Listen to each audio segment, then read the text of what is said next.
ولا نعت موجود ولا وقت معدود ولا أجل ممدود فطر الخلائق بقدرته ونشر الرياح برحمته ووتد بالصخور ميدان أرضه ثم الصلاة والسلام التحية والإكرام على بشير النذير وسراج منير مولانا ومولى الثقلين جد الحسنين أبي القاسم محمد اللهم صل على محمد وآل محمد وآله الطيبين الطاهرين المعصومين المظلومين ولعنة الله على أعدائهم أجمعين. أما بعد فقد قال الإمام الصادق عليه الصلاة والسلام من أراد الله به الخير قذف في قلبه حب الحسين وحب زيارته ومن أراد الله به السوء قذف في قلبه بغض الحسين وبغض زيارته. صلوات اللهم صل على محمد وآل محمد. حضرات سید الشہداء، مسلسل مجالس کا سلسلہ اور آپ حضرات کی شرکت یہ اس بات کا ثبوت ہے کہ آپ اس اجر رسالت کو ادا کر رہے ہیں جس کی طرف نبی نے ہمیں دعوت دی تھی. اس لیے آپ غور فرمائیے کہ چھٹے امام جعفر صادق علیہ السلام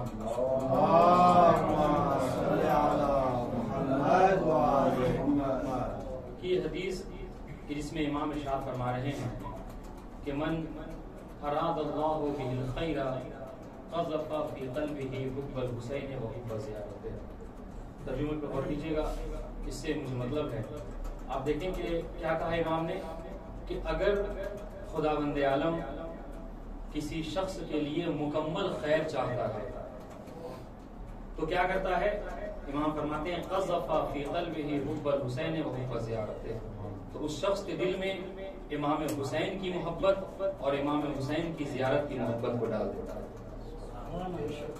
اس کے بعد امام فرماتے ہیں ومن اراد اللہ بہ السوء، اور اگر پروردگار عالم کسی بندے کے لیے مکمل برائی چاہتا ہے تو کیا کرتا ہے؟ قذف فی قلبہ بغض الحسین وبغض زیارته. تو اس کے دل میں امام حسین کا بغض ڈال دیتا ہے اور اس کی زیارت کا بغض ڈال دیتا ہے. ایک صلوات پڑھیں محمد وآل محمد.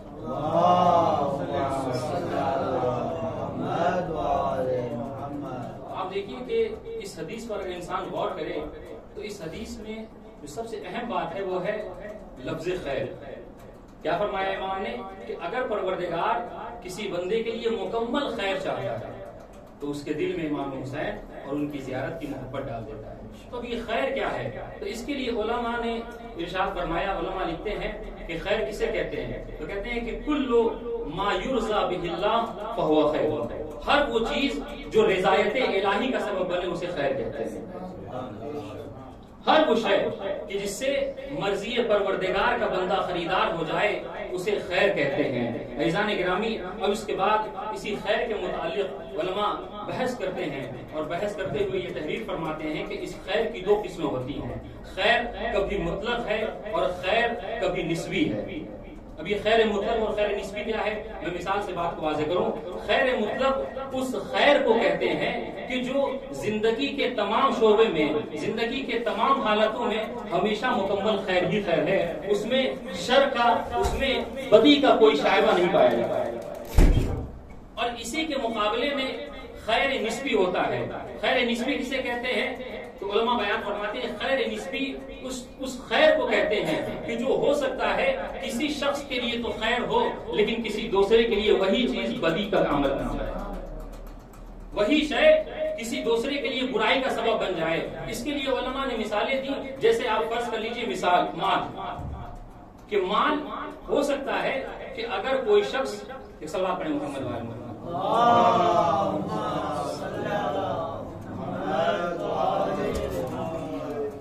تو علماء یہاں مثال دیتے ہیں کہ مال خیر تو ہے مگر یہ خیر مطلق نہیں ہے، بلکہ یہ خیر نسبی ہے.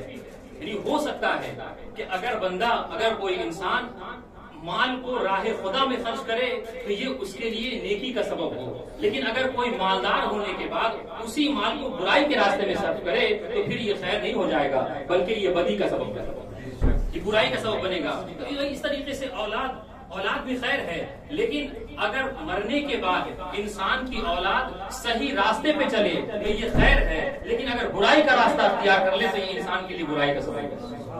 تو معلوم یہ ہوا کہ خیر کی دو قسمیں ہیں، خیر کبھی مطلق ہے اور خیر کبھی نسبی ہے۔ تو خیر نسبی اس خیر کو کہتے ہیں کہ جو کسی کے لیے تو خیر ہو لیکن کسی دوسرے کے حق میں وہ برائی کا سبب بن جائے۔ اب عزیزان گرامی، ان دونوں باتوں کو اگر ذہن میں رکھے آپ قرآن مجید کا مطالعہ کریں تو علماء بیان فرماتے ہیں کہ قرآن مجید میں لفظ خیر کو 180 مرتبہ استعمال کیا گیا ہے، لیکن ان 180 مرتبہ میں اکثر مقامات پر جو خیر کا لفظ استعمال ہوا ہے وہاں پر مراد خیر مطلق نہیں ہے بلکہ خیر نسبی ہے۔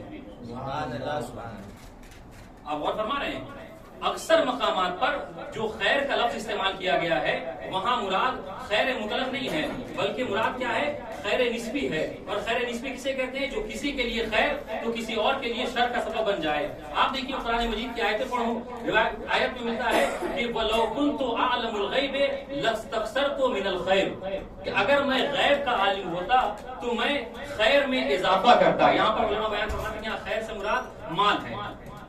اس طریقے سے وَالْبُدْنَ جَعَلْنَاهَا لَكُم مِّن شَعَائِرِ اللَّهِ لَكُمْ فِيهَا خَيْرٌ۔ یہ جملہ میں یہاں کہہ سکتا ہوں آرام سے۔ آپ دیکھیں ہم نے نحو میں یہ پڑھا ہے کہ نکرہ فی سیاق نفی یفید عموم ہے، عموم کا فائدہ دیتا ہے، لیکن یہی نکرہ اگر سیاق اس بات میں ہو تو پھر عموم کا فائدہ نہیں دیتا۔ آپ دیکھیں یہاں پر نکرہ تو ہے خیر لیکن سیاق نفی میں نہیں ہے، تو کیا کہا؟ وَالْبُدْنَ جَعَلْنَاهَا لَكُم مِّن شَعَائِرِ اللَّهِ لَكُمْ فِيهَا خَيْرٌ۔ اللہ کی نشانی وہ بدنا ہے، وہ جانور ہے کہ جو تم قربانی کے لیے جاتے ہو اور اس میں تمہارے لیے خیر ہے۔ یہاں پر بھی خیر سے مراد علماء بیان فرماتے ہیں کہ یہاں خیر سے مراد مکمل خیر نہیں ہے بلکہ خیر نسبی ہے۔ غور فرما رہے ہیں، اس طریقے سے ان ينزل علیکم من خیر من ربکم، کہ تمہارے اوپر اللہ کی طرف سے خیر نازل ہو۔ یہاں پر بھی مین توعیزیہ داخل کر کے یہاں پر علماء بیان فرماتے ہیں یہاں پر بھی خیر سے مراد خیر مطلق نہیں ہے بلکہ خیر نسبی ہے۔ تو اب خلاصہ مطلب ذکر کر رہا ہوں، آپ دیکھیے کہ خیر کی دو قسمیں ہیں، خیر کبھی مطلق ہے اور خیر کبھی نسبی ہے۔ خیر نسبی اس خیر کو کہتے ہیں کہ جس کے ساتھ برائی کا شائبہ پایا جاتا ہو، کسی کے لیے خیر کا سبب بنے، کسی غیر کے لیے شر کا سبب بن جائے، برائی کا سبب بنے۔ لیکن خیر مطلق اس خیر کو کہتے ہیں کہ جہاں برائی کا کوئی شائبہ نہیں پایا جاتا، جہاں مکمل خیر ہو۔ اب آئیے چھٹے امام کے حدیث کو پلٹتے ہیں، امام کیا فرماتے ہیں؟ من اراد اللہ بہ الخیر، الف لام استغراق کا، کہ اللہ تعالی جب کسی بندے کے لیے مکمل خیر چاہتا ہے تو اس کے دل میں حسین اور ان کی زیارت کی محبت ڈال دیتا ہے۔ معلوم یہ ہوا کہ امام حسین کی محبت اور ان کی زیارت کی محبت وہ نیکی ہے کہ جس کے ساتھ کبھی بدی جمع نہیں ہو سکتی۔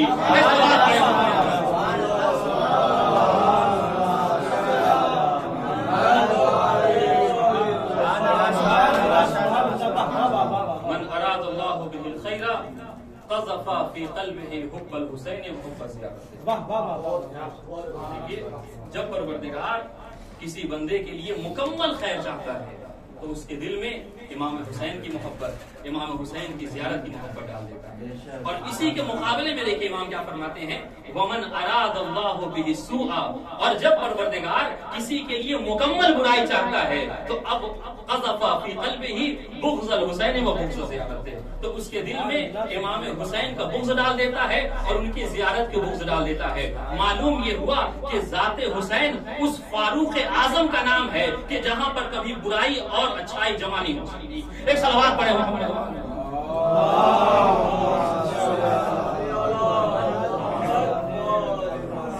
اب میں اپنی اس بات کی تائید نبی کی اس حدیث سے کروں۔ آپ غور فرمائیے کیا کہا کہ خیر مطلق اس خیر کو کہتے ہیں کہ جس کے اندر کبھی برائی کا شائبہ نہیں پایا جاتا۔ اب نبی آگے بڑھ کر آواز دیتے ہیں من رزقہ اللہ حب اہل بیتی فقد اصاب خیر الدنیا والآخرہ، کہ جسے پروردگار عالم نے میرے اہل بیت کی محبت عطا کر دی گویا اس کے دل میں دنیا و آخرت کی نیکی عطا کر دی۔ ایک صلوات پڑھیں محمد والے۔